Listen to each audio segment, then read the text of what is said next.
Ayon dito sa latest report na lumabas, ang hinihiling daw na monthly salary nitong si Mikey Williams mula sa TNT ay 2.2 million o $40,000 a month. At ang pinakamababa na na pupwede na tatanggapin niya ay 1.7 million o $31,000.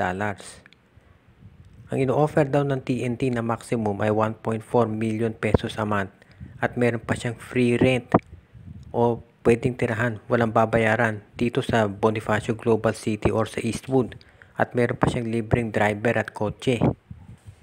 Sa ngayon, hindi pa rin daw magkasundo dahil ayaw itong tanggapin ni Mikey Williams. Ang gusto niya sweldo niya ay 1.7 to 2.2 million pesos a month.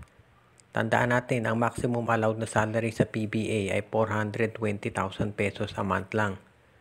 So nakita natin kung gaano kalaki ang hinihingi nitong si Mikey Williams mula dito sa TNT. Ang TNT naman, ang laki ng binibigay pero hindi pa rin magustuhan ni Mikey dahil sa tingin niya hindi raw yung sapat doon sa kaya niyang gawin. So tignan natin ngayon. Of course, gusto kong linawan ang impormasyon ito ay galing sa mga insider. Siyempre officially, walang binabanggit ang TNT at si Mikey Williams dahil ang maximum lang na allowed sa PBA ay 420,000. Pero alam naman natin na yung mga star players dyan, higit pa ron ang nakukuha every month. So tignan natin kung gaano ito katagal at kung ang SMC ba ay tatapatan itong hinihiling ni Mikey Williams na monthly salary at kung ito ba ay bibigay nila. Dahil alam natin merong mga SMC teams na gustong kumuha dito kay Mikey Williams. Kaya tignan natin kung tatanggapin nila yung ganito kalaking offer o yung ganito kalaking demand ni Mikey. Alam natin kay Geronteng at kay Maverick Missy, tinanggap nila. Pero yun naman sa kanila, hindi ganyang kalaki ang hinihiling nilang sweldo.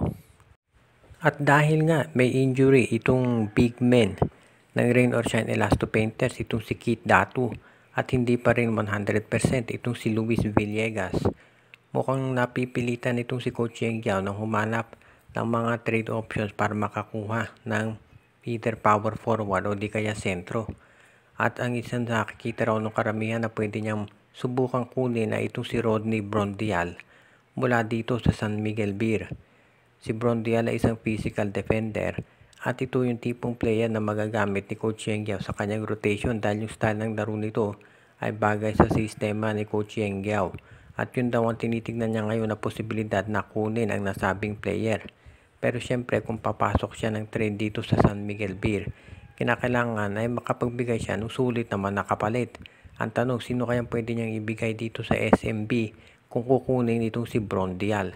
Alam natin medyo mahirap kunin si Brondial dito sa San Miguel Beer dahil alam natin ang SMB may problema rin doon sa power forward nila. Isang conference hindi nakapaglaro ito si Vic Manuel dahil nagkaroon ng injury. At si Brondial lamang yung kanilang power forward. Natakpan yung pagkukulang nito nung last conference dahil nandun si Benny Boatwright. Pero ngayong walang import dito sa Philippine Cup, mahirap mawala ng isang power forward ng San Miguel Beer.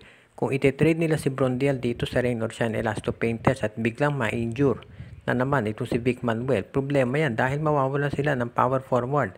Literal, walang power forward sa San Miguel Beer. Ang matitira na lang na big men, si Tautua at si Fajardo. At yung hindi madalas na gamitin na si Noy Baclao. Kaya sa tingin ko medyo mahirap kung pakawala ng San Miguel Beer si Noy Baclao dito sa Rain or Shine unless isa ring big man o kapalit o kaya ay magpasok sila ng isa pang team na pwedeng gamitin para ito ay magkaroon din ng big men itong San Miguel. So abangan na lang natin kung ano mangyayari sa trade proposal na ito. Matunog ngayon yung balita na baka itong si Frankie Lim nga ay palitan na. Nakita natin to sa huling game nitong NLEX Road Warriors. Itong game kahapon lamang kontra Blackwater kung saan sila nanalo ay itong si Jong Wichiko ang humawak doon sa team. At ang balita ay na-injure daw itong si Coach Frankie Lim. Medyo very rare yun na yung coach na i-injure. Hindi natin alam kung anong injury yung nasustain ni Frankie Lim. Pero mukhang si Jong Wichiko raw ang humawak to sa laro. Well, nakita nga natin siya talaga ang humawak. Ang tanong ngayon ay kung hanggang kailan ito. At kung ito ba ay tinatawag na dry run bago niya tuluyang hawakan yung koponan. Alam naman natin at matagal nang napapabalitan na magkakaroon ng coaching revamp dito sa NLEX Road Warriors. At parang sinubukan na nga nila kahapon kung ito ay magiging successful. Kung inyong matatandaan dito sa San Miguel Beer, parang ganyan ang nangyari. Nagkaroon daw ng sakit itong si Coach Leo Austria, kaya ang humawak sa matagal na panahon ay itong si George Gallant.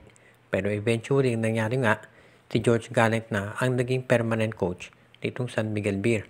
So tignan natin kung ganito rin ang mangyayari dito sa NLEX Road Warriors. Ang maliwanag dito itong NLEX, katulad ng Meralco, mukhang kinakailangan ng tinatawag na revamp para maayos yung kanilang maging performance dito sa Philippine Cup. Dahil nakita naman natin na medyo nag-i-struggle yung dalawang koponan. Sa panig nitong index, actually last conference pa nakita na natin na nagkakaroon sila ng problema. At ang madalas na nababanggit dito ay yung daw kanilang coach na si Frankie Lim. Kung inyo matatanda, si Frankie Lim naging coach yan dati ng Ginebra pero natanggal din kaagad dahil nga hindi rin maganda naging resulta. So tignan natin kung ang mangyayari dito sa NLEX Road Warriors ay ganun din. Ang magandang abangan dito yung susunod na games ng NLEX kung si Jungwoo Chico pa rin ang hahawak to sa koponan o kung babalik na si Frankie Lim. Ang isa pang coach na napapabalitan na baka matanggal sa pwesto ay itong si Luigi Trillo. Dahil itong Meralco Bolts, nakikita nyo naman na hindi maganda ang nagiging performance nila. Itong kay Luigi Trillo, mukhang ang problema dito ay actually hindi raw itong si Norman Black ang baka ipalit. Kung hindi, baka itong si Nenad Vucinic. Alam natin na itong si Vucinic ay active consultant at hindi siya pwedeng maging actual coach dahil siya ay isang foreigner. Pero ito ay kaya naman paikutan dahil alam naman natin usually ang nangyayari dyan, mag-a-appoint yung PBA team ng isang local coach. At yung active consultant na foreigner, siya talaga magiging actual na tumatawag ng mga plays. Nakita na natin yan dito kay Raiko Toroman sa San Miguel Beer. Actually, Petron pa pangalan nila noon. At itong si Mark Dickel dito sa TNT Tropang Giga. Parang ang nangyayari daw ngayon, parang magulo sistema sa Meralco dahil hindi malaman kung si Trillo o si Vucinic ang humahawak dito sa team. At yan ang nakaka-apekto doon sa performance nila. Ang isa pa, of course, ay nga sitwasyon dito kay Chris Newsome na magiging unrestricted free agent. Nakaka-apekto raw yan dito sa moral ng team dahil di malaman kung si Newsome ay mananatili o hindi. At si Newsome, di rin niya siguro malalaman kung siya ay magiging unrestricted free agent o biglang iti-trade ng Meralco. So, yan ngayon ang problema dito sa koponan ni Coach Luigi Trillo.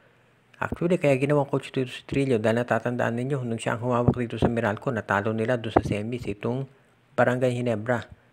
At kung quality lang naman at skill set pag-usapan, capable naman na maging coach talaga si Trillo. Pero sadyang mahirap yung sitwasyon na kinalalagyan niya ngayon dahil hindi maliwanag kung sino talaga ang nag-handle ng koponan. Kaya tignan natin kung paano gagawin dito ang approach ng management ng Meralco.